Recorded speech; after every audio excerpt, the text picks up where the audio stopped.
In a long-forgotten forest where time seems frozen in impenetrable silence, stands a modest hostel. Its doors are open to those seeking refuge in nature, but few know of the secrets this abandoned house hides. A young married couple, Robert and Alice, stay at this hostel overnight during their long journey.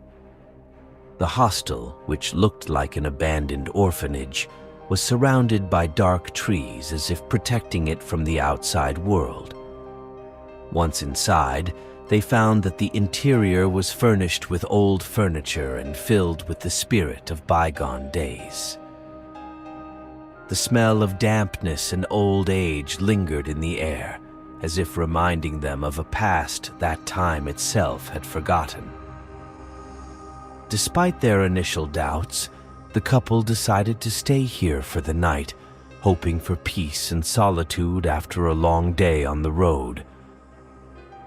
After dinner, as night fell, strange sounds began to echo through the hostel, quiet and mysterious. Alice heard them first when she went to bed, and her heart raced with the uncertainty of what was happening outside the window. In the darkness, she tried to puzzle out their origin, but all her efforts were in vain. Robert, disturbed by his wife's behavior, went to the window to assess the situation. In the distance, among the dark trees, he could only discern indistinct shadows, but could say nothing about what was causing the sounds. The couple exchanged worried glances, but decided to ignore their fears and try to sleep, hoping it was all just their imagination. In the middle of the night, Alice was suddenly awakened by the sensation of something tugging at her leg. She jumped out of bed, feeling tense and frightened. The room was dark and she could barely make out the outline of the furniture, but something made her feel that she wasn't alone. Cautiously looking around the room, she tried to determine the source of her unease. Suddenly, she heard a low whisper coming from a dark corner of the room, and her heart clenched with terror. In the morning, their room was empty. Only Alice's bed was empty. Robert began to search for her, searching every corner of the dormitory. But finally, he found an old notebook that had records of past hostel guests. He read about their disappearances in the same abandoned building, mysterious disappearances, and the fact that their bodies had never been found. Only then did he realize the horrible truth about the place where they had stayed for the night. Every page of the notebook made the hairs on his head stand up. He realized that something far more sinister lurked in the hostel than met the eye. But where was his wife now? Robert had a difficult decision to make: to look for her further or to flee before he became a victim of a mysterious, sinister presence that exterminated its victims without leaving a trace. However, when he left the room, he found that all the windows and doors of the dormitory were locked from the inside. He could not get out and realized that he was now a prisoner of this place, where dark forces dictated their rules. Indistinct rustles and low whispers continued to echo around him like ominous ghosts haunting him at every corner. Everything around him reminded him of a nightmare from which there was no escape. The only thing left to him was to fight for his life and hope that he could find his wife before the mysterious forces of this place took him away. Through the darkness and silence, Robert continued to explore the dormitory, and each step forward was a test of his spirit. Horrible and hopeless visions flashed through his mind, and he realized that time was working against him. He must find Alice and get out of here before it was too late. But what lies ahead in this ominous dormitory, where mysterious rustles and threatening whispers resound? unanswered questions and fear eclipsing any hope of rescue. Robert continued onward, armed only with his courage and determination. But something in his heart told him that the history of this dormitory held darker secrets than he had realized. Fear and worry for Alice made his heart beat harder as he continued his grim search.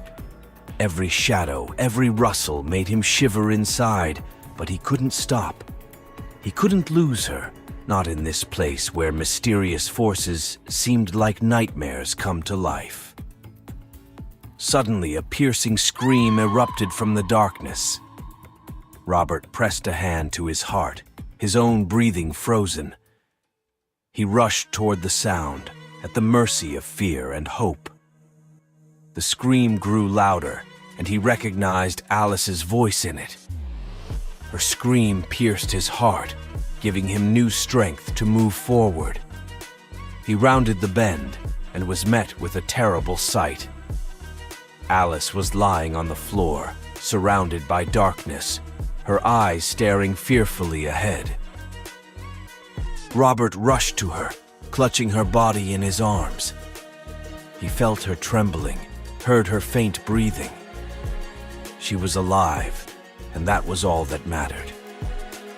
But as they tried to leave the hostel, the doors and windows closed in front of them again, as if they had been mutually chosen into this trap. They were prisoners of this place, and their hope of escape was fading with every second spent within its walls. Now they must confront this sinister place together, united in their fight for survival. Their fate was unpredictable, but they were ready to fight to the end, in the hope that they could find a way out of this nightmare before it was too late. Together they explored every corner of the hostel, their footsteps accompanied by muffled echoes in the void. Every now and then they heard strange sounds, rustles behind the walls, doors rattling, ghostly whispers that seemed to come from nowhere. They sensed that someone or something was watching them, but each time they tried to find the source of the sounds, they found only emptiness and silence. Robert and Alice realized that this hostel hid dark secrets, but what exactly they might discover, they did not suspect.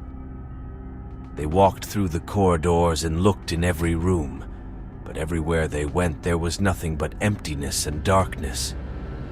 They felt that time was working against them, that every second in this place only increased its power over them. Finally, when they were on the verge of despair, they discovered a hidden staircase leading down into the darkness of the basement. Unrequited fear gripped them, but their curiosity overpowered their fear. They climbed down, leaving the world of light behind them, and entered the world of darkness, where the mysteries of the hostel became even darker and more dangerous. Robert and Alice moved deeper into the dungeon, unaware that their steps were leading to their own doom. With each step forward, they felt the darkness thickening around them, as if it were coming to life and taking on human form. And then, as they reached the deepest depths, a dark figure emerged before them, a ghost of the night, clad in a cloak of gloom. With a flickering machete in his hand, he stepped out of the shadows. Their last premonition of horror made them paralyzed. He approached them slowly, his gaze filled with a cold, hateful light, devoid of humanity. Robert and Alice realized that there was no escape. They were trapped in a darkness from which there was no return. With lightning speed, the dark figure swung around, and the next moment their screams rang through the silence of the dungeon, becoming the last chord of that dark symphony. Their lives were cut short, and their bodies became part of this dark night, where the sounds of horror were hushed in the depths of oblivion. Thus ended this nightmare that consumed them without a trace, leaving only traces of fear and despair in the darkness, where the shadows of the dungeon became their last shelter and the machete their bloody participation.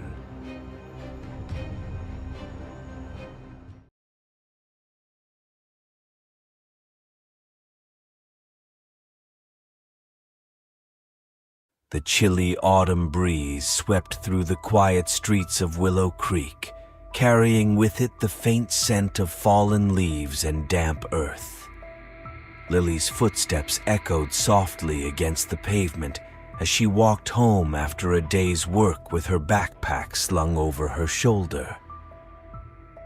The fading daylight cast long shadows across the deserted sidewalks, creating an eerie atmosphere. As she turned the corner onto Elm Street, a sudden movement caught Lily's eye. She froze in her tracks, her heart skipping a beat as she saw the figure emerging from the darkness. It was a clown, his colorful costume standing out starkly against the gloomy backdrop of the night. His face was painted in garish hues of red and white, his lips stretched into a wide, exaggerated grin that seemed to reach from ear to ear. Lily's breath caught in her throat as she stared at the clown, her pulse quickening with a sense of unease. There was something about the way he moved, something unnatural and unsettling that sent a chill down her spine. For a moment, Lily stood rooted to the spot, unable to tear her gaze away from the clown's haunting visage. But as he took a step closer, his grin widening into a malevolent smirk, she felt a surge of fear coursing through her veins. With a strangled gasp, she turned on her heel and bolted down the street, her heart pounding in her chest as she fled from the sinister clown lurking in the shadows. The sound of Lily's frantic footsteps echoed in her ears as she ran, her breath coming in ragged gasps as she raced through the deserted streets. Panic surged within her, driving her onwards, her mind consumed with the terrifying image of the clown pursuing her. Finally, after what felt like an eternity, Lily reached the safety of her home. With trembling hands, she fumbled for her keys, her heart still racing as she struggled to unlock the door. Finally, with a sense of relief flooding through her, she stumbled inside and slammed the door shut behind her, leaning against it with a heaving sigh. But even as she caught her breath, the memory of the clown's sinister grin lingered in her mind, a chilling reminder of the terror she had narrowly escaped. And as she peered out of the window into the darkness outside, she couldn't shake the feeling that she was being watched, that somewhere out there the clown was still waiting, biding his time until he could strike again. In the dimly lit room, Lily sat huddled on her bed, her hands trembling as she clutched her phone tightly. She had called the police as soon as she had reached the safety of her home, but now she was plagued by a sense of unease that refused to abate. Outside, the wind howled mournfully, sending shivers down Lily's spine as she listened to the eerie sound. Every creak of the floorboards, every whisper of the wind seemed to fill the room with a sense of foreboding, and despite her best efforts to remain calm, fear gnawed at her insides like a hungry beast. As the minutes ticked by, Lily's anxiety only grew, her imagination conjuring up all manner of terrifying scenarios. What if the clown had followed her home? What if he was lurking outside even now, waiting for the perfect moment to strike? With a trembling hand, Lily reached for her phone, her fingers hovering over the screen as she debated whether to call the police again. But before she could make up her mind, a sudden noise from downstairs froze her in place. Heart pounding, Lily strained her ears, listening intently for any sign of movement. For a moment, all was silent, but then she heard it again, a soft, insistent scratching at the front door. Panic surged through Lily's veins, her breath coming in short, ragged gasps as she realized that the clown had found her. With trembling hands, she dialed 911, her voice barely above a whisper as she pleaded for help. Lily's heart raced as she listened to the dispatcher's voice on the other end of the line, her words a distant murmur as fear consumed her. She felt trapped, paralyzed by the terror of the unknown. The scratching at the door grew louder, more urgent, echoing through the silent house like a sinister drumbeat. With every passing second, Lily's fear mounted, a suffocating weight pressing down on her chest. Desperate for escape, Lily's eyes darted around the room, searching for some means of defense. But all she found was the darkness closing in around her, the shadows twisting and writhing like living things. And then, just as suddenly as it had begun, the scratching ceased, leaving behind a heavy silence that seemed to stretch on for an eternity. Lily held her breath, her heart pounding in her ears as she waited for the inevitable. But nothing happened. The minutes ticked by, each one stretching out into an eternity of fear and uncertainty. And then, just as Lily dared to hope that the worst was over, she heard it, a soft, rasping sound, like someone dragging their nails along the window pane. With a gasp, Lily turned towards the sound, her eyes widening in horror as she saw a pale face pressed against the glass, eyes gleaming with malice in the darkness. It was the clown, his twisted grin sending chills down her spine as he stared at her with unnerving intensity. Frozen in terror, Lily could only watch helplessly as the clown raised a finger to his lips in a cruel gesture of silence.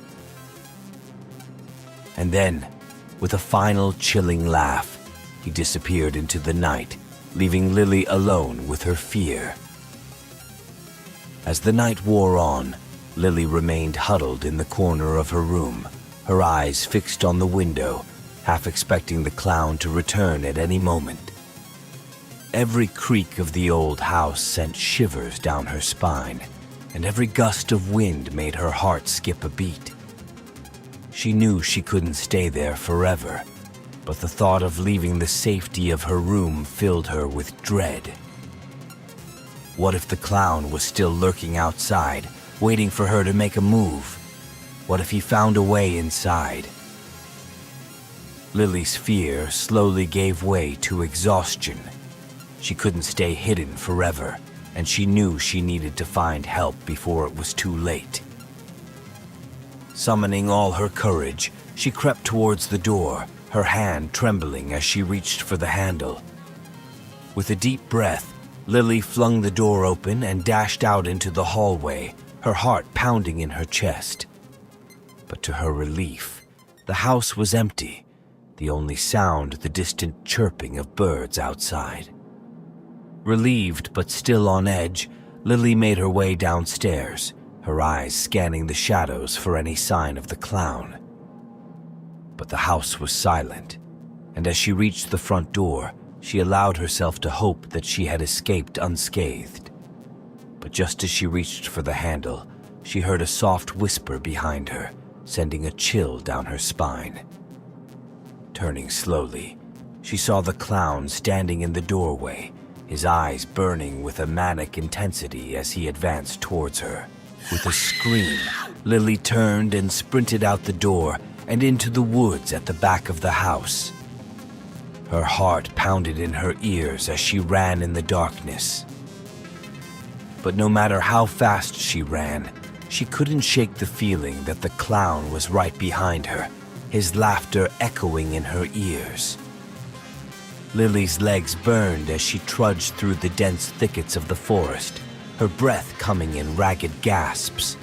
Branches scratched her skin, leaving red welts on it, but she didn't dare slow her step, not even for a moment. She could hear the clown's footsteps behind her, his laughter echoing among the trees like a twisted symphony of terror. Panic bubbled in her veins, forcing her forward even as her muscles screamed in protest. But the moment she thought she couldn't run another step, she burst through the trees into a small clearing. The lights of civilization could be seen in the distance, twinkling like stars in the night sky, beckoning her to safety. Lily rushed forward, her heart pounding in her chest as she tried to outrun her pursuer. But barely had she reached the edge of the clearing when she tripped, catching her foot on a root hidden in the long grass. At that moment, Lily realized she was doomed. She closed her eyes and waited for the inevitable blow, but it never came. Instead, she heard the sound of approaching sirens, and a moment later the forest was filled with the flashing lights of police cars. With a roar of frustration, the clown turned and disappeared into the darkness, vanishing into the night like a rapper. And Lily lay on the forest floor, bruised and bloody, realizing that she had narrowly escaped a fate worse than death.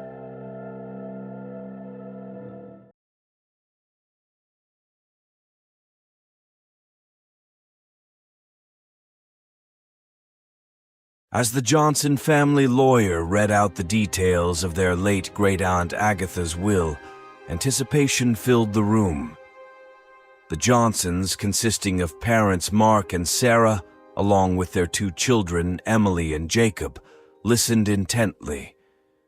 They had always known Aunt Agatha as the eccentric relative who lived in the old Victorian mansion at the edge of town. Little did they expect that she would leave the sprawling estate to them. The news was met with a mixture of excitement and apprehension. The mansion had been vacant for years, shrouded in rumors of hauntings and dark secrets. Yet the prospect of living in such a grand and historic home was too enticing to resist. They packed their belongings and made their way to the outskirts of town, where the imposing silhouette of the mansion loomed against the evening sky. Upon arrival, they were greeted by the musty scent of age and neglect. Cobwebs adorned the grand entrance, and the floorboards creaked beneath their feet. As they explored the rooms, they marveled at the ornate furnishings and antique decorations that filled the house. Each corner seemed to hold a piece of history, whispering secrets of bygone eras. It was in the attic, however, that they made their most chilling discovery. Amidst the forgotten relics of the past, tucked away in a dusty corner, lay a collection of old toys and trinkets. Among them, nestled in a bed of moth-eaten fabric, was the porcelain doll.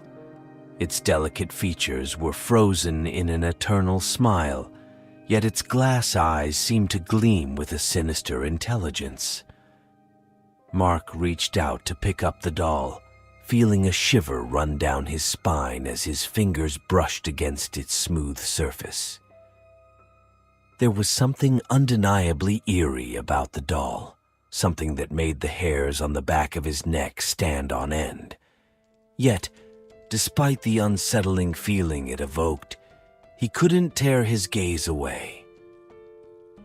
Little did the Johnsons know that their lives were about to be irrevocably changed by the malevolent presence that lurked within the walls of their new home. As the sun dipped below the horizon and darkness descended upon the mansion, the Johnson family settled into their new surroundings. Sarah busied herself in the kitchen, preparing a meal for the family, while Mark and the children explored the sprawling estate. Emily and Jacob raced through the corridors, their laughter echoing off the walls as they played hide-and-seek among the antique furniture. Yet, with each passing moment, an uneasy feeling settled over them. It was as if the very air around them was alive with a sense of foreboding. Meanwhile, Mark found himself drawn back to the attic, unable to shake the memory of the haunting porcelain doll. He climbed the creaking stairs, the soft glow of his flashlight casting eerie shadows on the walls. As he reached the top, he he felt a chill run down his spine. The attic seemed different now, somehow darker and more oppressive. The toys and trinkets that had once seemed innocuous now appeared twisted and malevolent in the dim light. And there, in the corner, sat the porcelain doll, its glass eyes seeming to follow Mark's every move. He reached out to pick it up, his hand trembling slightly as he grasped its delicate form. As he did, he could swear he heard a faint whisper emanating from the doll, a soft voice that seemed to speak directly into his mind. He recoiled in horror, dropping the doll as if it had burned him. Shaken, Mark quickly made his way back downstairs, determined to put the unsettling encounter behind him. Sarah's cheerful demeanor faltered as she noticed Mark's troubled expression upon his return from the attic. Sensing his unease, she approached him, concern etched on her face. "Is everything all right, honey?" she inquired, her voice laced with worry. Mark hesitated, unsure of how to articulate the strange encounter he had just experienced. Instead, he forced a reassuring smile and brushed off her concern. "It's nothing, just a draft up there," he lied, his mind still reeling from the haunting whispers that seemed to linger in the air. Sarah regarded him skeptically, but chose not to press the issue further. However, as the family gathered around the dinner table, the atmosphere remained tense, the unspoken tension palpable. As they ate, the children regaled their parents with tales of their explorations around the mansion, oblivious to the undercurrent of unease that permeated the air. Yet, even their youthful exuberance couldn't dispel the lingering sense of dread that hung over the Johnson family like a shroud. After dinner, as they prepared for bed, Sarah couldn't shake the feeling of being watched. Every creak of the floorboards, every rustle of the wind outside seemed to set her on edge. She tried to shake off her irrational fears, chiding herself for succumbing to superstition. But as she lay in bed, the whispers that had plagued Mark in the attic now invaded her thoughts as well. Soft and insidious, they seemed to seep through the walls of the mansion, filling the air with a sense of dread that was impossible to ignore. In the darkness of the night, as the moon cast its ghostly glow over the mansion, the Johnson family found themselves ensnared in a web of terror from which there seemed to be no escape. And as the hours ticked by, the whispers grew louder, their words echoing with a sinister intent that sent shivers down their spines. Unable to bear the oppressive atmosphere any longer, Sarah rose from her bed and made her way down the hallway, her footsteps echoing in the stillness of the night. She felt drawn to the attic where Mark had encountered the unsettling presence earlier. With trembling hands, she pushed open the door to the attic and stepped inside, the darkness enveloping her like a suffocating cloak. Moonlight filtered through the dusty windows, casting eerie shadows on the walls. As Sarah's gaze swept over the cluttered room, she noticed something out of place. A small antique doll lying on the floor, its porcelain face twisted into a grotesque smile. The sight sent a shiver down her spine, and she felt a cold dread grip her heart. Unable to tear her eyes away from the doll, Sarah reached out a trembling hand and picked it up, her fingers brushing against the smooth surface of its face. In that moment, a sudden chill swept through the room, and Sarah's blood ran cold. Whispers filled the air, faint at first, but growing steadily louder, until they seemed to surround her, suffusing the room with their malevolent presence. Sarah felt a wave of terror wash over her, and she knew that she was not alone. With a gasp, she dropped the doll and turned to flee, but before she could make her escape, she felt a cold hand close around her wrist, pulling her back with a strength that belied its size. Paralyzed with fear, Sarah looked up to see the ghostly figure of a young girl standing before her, her eyes filled with an otherworldly sadness. The ghostly figure of the young girl stood before Sarah, her pale form illuminated by the faint moonlight filtering through the attic windows. Her eyes held a haunting sadness, and Sarah could feel the weight of centuries of sorrow emanating from her spectral presence. With a trembling voice, Sarah spoke, her words barely more than a whisper. Who are you? She asked, her voice quivering with fear. The ghostly girl regarded Sarah with an ethereal gaze, her expression filled with a mixture of longing and despair.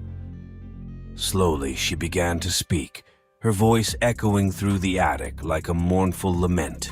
I am Emily, The ghost whispered, her voice barely audible over the rustling of the wind outside. I lived in this mansion long ago, before it became a place of darkness and despair. I was but a child when tragedy struck, and now my spirit is bound to this place, unable to find peace. Sarah listened in horror as Emily recounted the tragic events that had unfolded within the mansion's walls, events that had left her spirit trapped in an eternal cycle of torment and despair. She spoke of a malevolent force that had taken root within the mansion, feeding on the fear and suffering of those who dwelled within its walls. As Emily's tale came to an end, Sarah felt a chill run down her spine. She knew that she and her family were in grave danger, and that they must find a way to escape the mansion before it was too late. But as she turned to leave, she felt a cold hand close around her wrist once more, holding her in place with an otherworldly strength. Sarah's heart pounded frantically as she tried to break free from the ghostly grip holding her in place. The air became thick with tension, and the oppressive weight of the mansion seemed to press down on her from all sides. Despair clawed at Sarah's mind as she searched for a way to free herself from the evil force holding them captive. She looked around the attic, and her gaze fell on the antique doll that had brought them to this cursed place. With trembling hands, Sarah reached out and grabbed the doll, feeling a rush of icy energy coursing through her veins. The doll's eyes glowed with some otherworldly light, and Sarah sensed that in them lay the key to their salvation. Gathering all her courage, Sarah spoke the words of a long-learned spell, hoping it would be enough to break the curse that held her captive. As she spoke, the air crackled with energy, and ghostly figure recoiled in fear. For a moment it seemed that the spell had worked, and Sarah felt a rush of relief wash over her. But then, with a chilling shriek, the malevolent force surged forward, its dark energy enveloping Sarah and the entire mansion in a suffocating embrace. Sarah and her family fought desperately against the swirling darkness, their minds filled with terror as they tried to break free. But as the darkness closed in around them, Sarah realized that they were doomed. After all, it was the haunted doll that had decided their fate, its ancient curse consuming them all in a maelstrom of fear and despair. And as the echoes of their screams dissolved into darkness, the mansion fell back into silence, its secrets buried deep within the haunted halls.